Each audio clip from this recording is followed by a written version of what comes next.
So we've got the neck.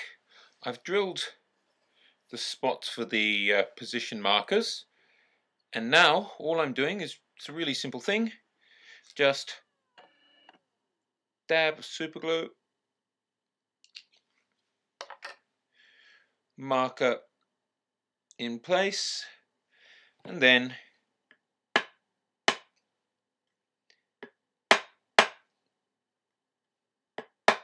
tap it on, move along, do the next.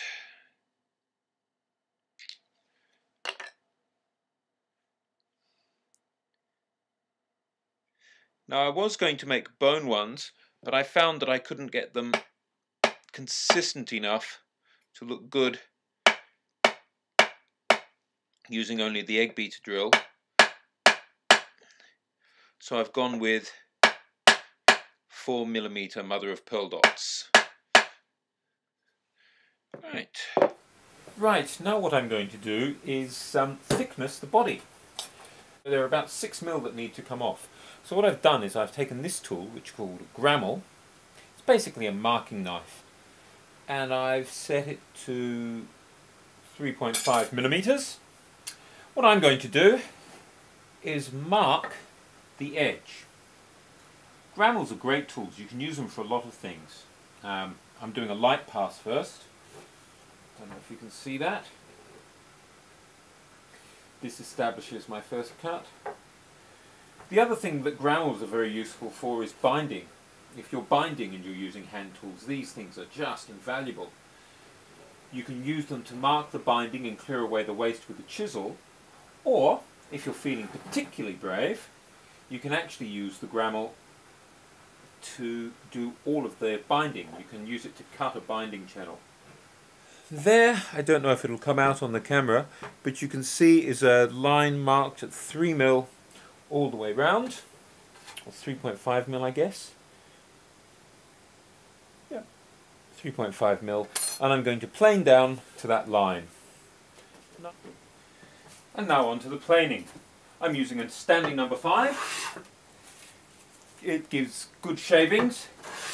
The trick is you want to adjust the depth so that you're getting a clear cut. You can move all the way across the body, and you're caking off a reasonable amount, but that you're not planing so hard that you're moving the whole desk and getting a lot of resistance.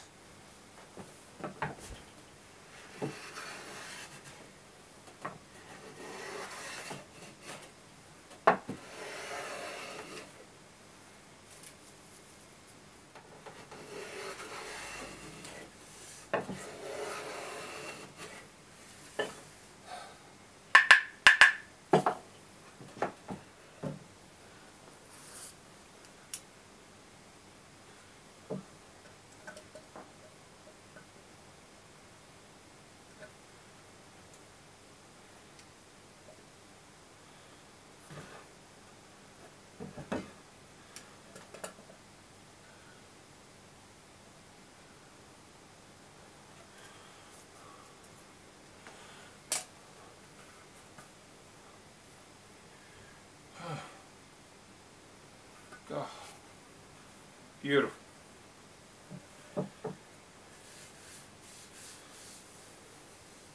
What I'm going to do now is make the base for the pickup. I'm doing a single P90 pickup, and I realized I didn't actually have the correct base for it. So I've gotten this piece of nickel steel. It's 20 gauge, so it's a tiny bit thick, but I actually prefer thicker bases. And I've marked on here the shape I want. I've worked it out. And I'm just going to cut that out with metal cutters. Then I'll file it to the correct shape because the edges won't be perfect. Then I'll drill the holes, and then I'll bend up the tabs on the side here and then here, which will be the retaining tabs for the magnets and the bobbin. And here we are, all roughly cut out. Now it needs to be filed, drilled and bent. Okay, so let's have a look at our P90. Here's our cover. It's been polished to take off all the sharp edges. It's not a super polish. I could get that if I wanted to by going in with grades of sandpaper, but there's really no reason. Here's a P90 assembly that I'm not using in this guitar, but I've got it to hand. So let's put it in with one hand. Okay, here we go. There we go. Oh, it fits. Great, let's just press that down. Good. And now if we take our cover, align that, push it on, and it sits exactly here. It sits exactly perfectly. Then when we flip it over, the bobbin is flush against the casing, the screws sit in the right position.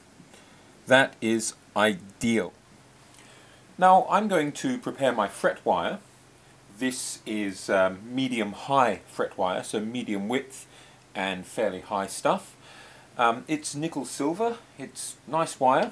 What I'm going to do is simply radius it.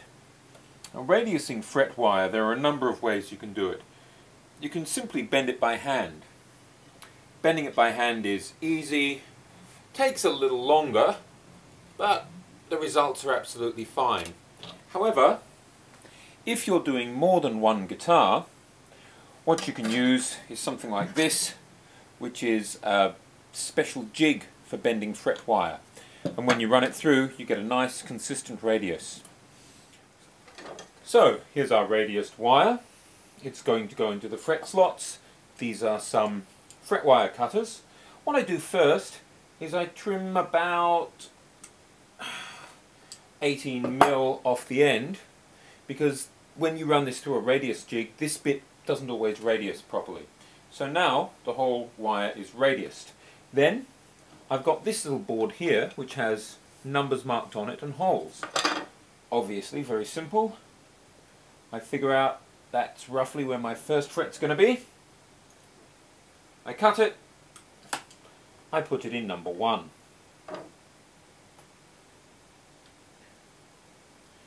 Number 2. Check.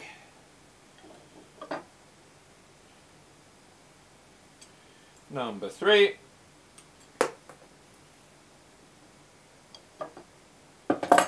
And so on.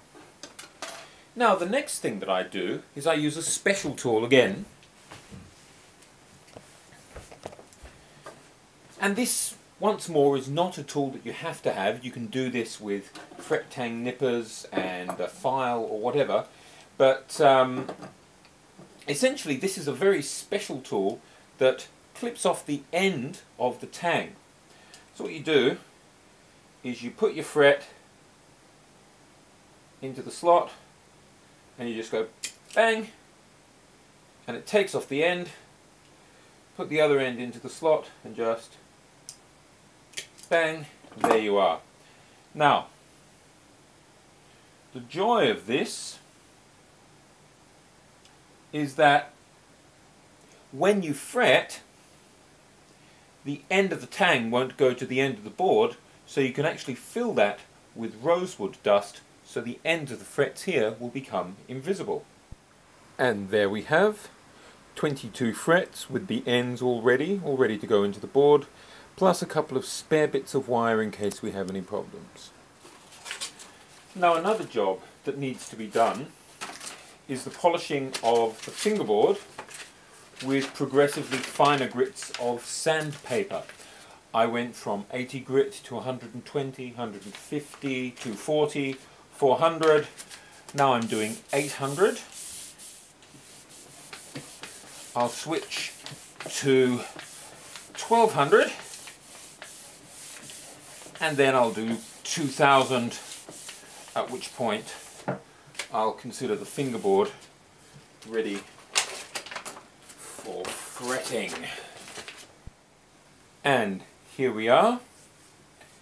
It's looking very clean, very nice, absolutely lovely wood, polished to a very high shine.